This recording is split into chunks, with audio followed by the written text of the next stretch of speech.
Opinión y análisis de los hechos noticiosos. Una mirada diferente. Con Roberto Fuentes Vivar.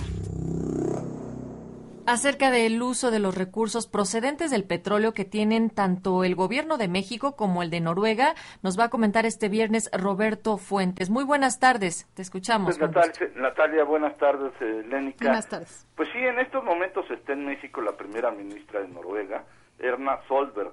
Ayer visitó Los Pinos y ahí Enrique Peña Nieto dijo que la empresa petrolera de ese país, Statoil, fue uno de los modelos utilizados para la reforma energética.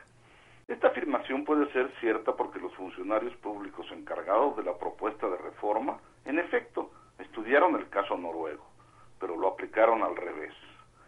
Dice Peña Nieto que de la experiencia noruega se tomaron para la reforma energética el enfoque de transparencia en las licitaciones y el Fondo Mexicano del Petróleo para la Estabilización y el Desarrollo. En el caso de las licitaciones, se calcula que antes de que termine el sexenio se habrán firmado unos 100 contratos, los cuales son tan transparentes que nadie sabe cuánto es lo que realmente ha ingresado al país y cuánto es lo que se refiere a promesas de inversión. De hecho, pues hay una guerra de cifras tal que un día algún funcionario público dice que van 80,000 millones de dólares y al día siguiente otro dice que son 200,000 millones de dólares en inversiones comprometidas a través de las licitaciones. En lo que respecta al Fondo Mexicano de Petróleo para la Estabilización y el Desarrollo, en Noruega existe un Fondo Global de Pensiones Gubernamentales, creado en 1990 y operado por el Banco Central, que vale más o menos unos 700,000 millones de dólares. En Noruega, el gobierno solo puede gastar 4% de los rendimientos que se generen en ese fondo, y el dinero utiliza básicamente ese dinero para realizar inversiones en infraestructura y desarrollo petrolero. En México, el fondo se usa para financiar el gasto corriente, es decir, para sobrevivir. Statoil, la empresa noruega de petróleo, fue creada en 1972, por lo que es muy probable que sus fundadores estudiaran el caso de Petróleos Mexicanos, que en ese momento era una de las principales empresas petroleras del mundo y se aprestaba en unos años más a administrar la abundancia de la que habló José López Portillo. Desde la fundación de Statoil al momento actual, Noruega se ha convertido en la sexta productora de crudo, una de las principales exportadoras de hidrocarburos del mundo y la principal exportadora de gas natural al continente europeo.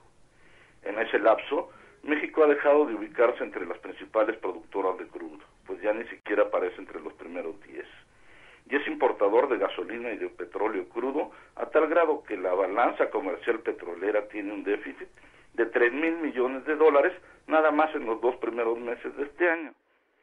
En Noruega existe una oficina especial de impuestos petroleros que permite fortalecer a la empresa Statoil para que sea el motor de la economía y de esta manera contribuya a un modelo en el que casi todo, incluyendo la salud y la educación, son servicios públicos. En México, el impuesto petrolero significa casi el 40% del total de ingresos presupuestarios. Para un modelo económico en el cual casi todo se ha privatizado, incluyendo los recursos naturales.